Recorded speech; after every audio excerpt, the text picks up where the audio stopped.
What is going on, everybody? Chris Clark here from GamecockCentral.com. Hey, I hope everybody's having a great week, and I hope you're ready for some Gamecock football, which is just around the corner. The 2022 South Carolina football season set to kick off Saturday night, Williams-Brice Stadium against Georgia State. We are thrilled about it. Hope you are too. Really excited about our coverage this season. We've been talking a lot. Myself, the rest of the team at GamecockCentral.com, Colin Taylor, Wes Mitchell, the rest of the crew. We are super pumped up about all the content that we've got coming your way.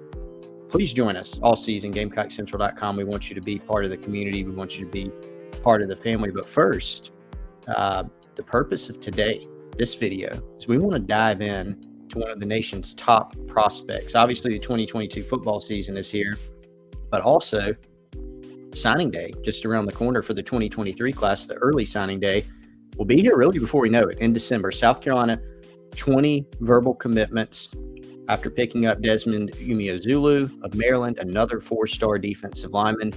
On Monday, I was up in DC on Monday for that announcement and gathered a little bit more information on that front too, including more on this guy that I'm showing right here on your screen. That, of course, is Nyckoles Harbor, the top athlete in the country, and On3 consensus 5-star out of Archbishop Carroll in Washington, D.C., as you see from his On3 profile. Ranked by the On3 consensus, which is an equally weighted really measure of all four of the major recruiting services. Number 10 athlete in the country. Number 10 prospect in the country overall. Number 1 athlete in the country, and the number 1 prospect in D.C., and ranked as a 5-star prospect. So this is obviously a guy that South Carolina would really love to have. And we're going to dive in actually in just a few minutes into highlights from his first game of his senior season in 2022. Had a really intriguing matchup. Archbishop Carroll and Nyckoles Harbor did take a loss, but he had a really interesting matchup with a Michigan commitment. Michigan, of course, is another school that has been heavily involved in Harbor's recruitment. Right here, you're going to see Nyckoles Harbor. Before we dive into the highlights, this is a little bit of a preview from a video that I took yesterday. Video interview with Nyckoles Harbor that we're going to be running at some point on GamecockCentral.com. But right now, if you want a little preview of that, we have the text version up on GamecockCentral.com. It is for subscribers only, but Nick sitting out here outside of school, no sweating, is hot, but we got it done for you guys. Did an interview, talked about South Carolina's pursuit of him, his relationship with Shane Beamer, learned some things during my visit at the school just about how long Shane Beamer's been recruiting him that I didn't know. He'll be back, of course, for his official visit to Columbia, which will be his 3rd trip overall to Columbia in just a few weeks, less than a few weeks, actually. What other schools is he considering? What does he like about South Carolina? And what is the decision timeline? He talks about that and much more. Of course, Harbor is a dual sport athlete. He's one of the top track prospects in the country there. So the balance between football, track, and academics is going to be very important for him there. So if you haven't seen that interview already, check it out on GamecockCentral.com, or I'm going to drop the link for your convenience right below in the description. So let's check out Nyckoles Harbor's highlights here in a second. As you see from his On3 profile, this is a kid that has offers from some of the top prospects in the country, or some of the top schools rather, in the country. Going to cue up his highlights for us here from Game 1 against Gonzaga, LSU, Michigan, Southern Cal, Georgia. A lot of other programs after this kid. Miami, another program that's been mentioned as of late. And in these highlights, you're really going to get a sense of exactly why South Carolina fans are talking so much about Nyckoles Harbor.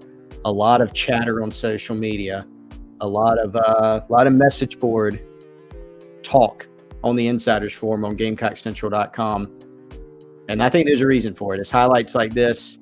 It's track clips of him running the 4th fastest time ever for a high school track athlete at 6'5", 230 pounds, and running a sub 21 second 200 meter dash. Just really absurd times for a guy his size.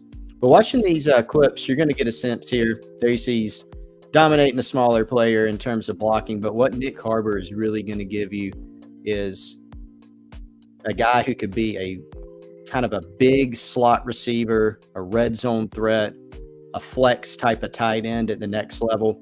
Probably not going to, by design, get a ton bigger because he is going to want to keep that track speed at the next level. He doesn't need to get to, 260, 275 pounds. He probably needs to stay closer to where he is, but he can really, really run. And I don't think in these clips you're going to see him break off, say, a long touchdown run or get into the open field. But what you are going to see is his explosion off the line, whether it's on offense or it's on defense. Here he is blocking again in the slot. But what I really, really took away from these clips is the raw athleticism off the edge is really something. Here you see him lined up on the left side. Probably a bad idea not to block him and run some type of read option. Completely wrecks that play.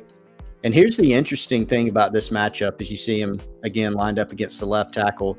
Left tackle number 77 for Gonzaga is Evan Link. He is a top 300, top 325 prospect, a 4-star by the On3 consensus, who's actually committed to Michigan. And so these guys had a battle all night.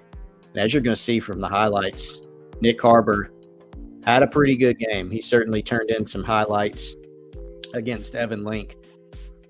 When I saw Harbor in person on Monday, he walked in the room. Obviously, he's super tall. That move right there is almost, I hate to throw out the comparison, but a lot of people want to compare any strong edge rusher to Jadeveon Clowney. Jadeveon Clowney doesn't grow on trees. I don't think the next Jadeveon Clowney is coming along. I think Nyckoles Harbor and Clowney are actually a good bit different. But he does do some things that every now and then will remind you of a Clowney, type of play. And that one where he dipped inside and the offensive tackle completely whiffed, and then he's able to use his amazing speed to get to the quarterback.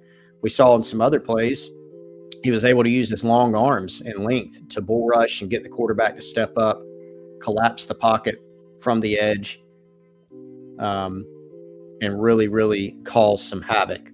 So again, South Carolina heavily in the mix for Nyckoles Harbor. 5-star athlete out of Archbishop Carroll.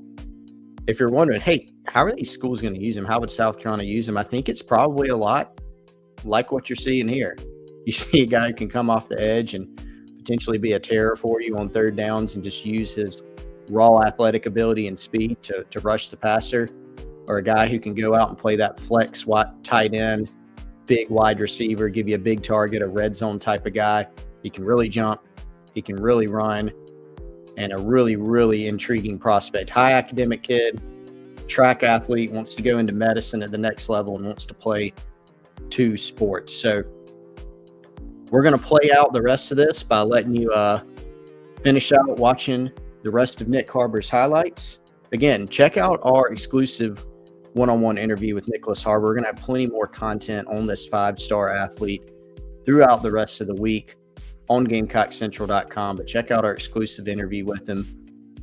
Enjoy the rest of the highlights. It's been good hanging out with you, Gamecock Nation. We'll talk to you soon.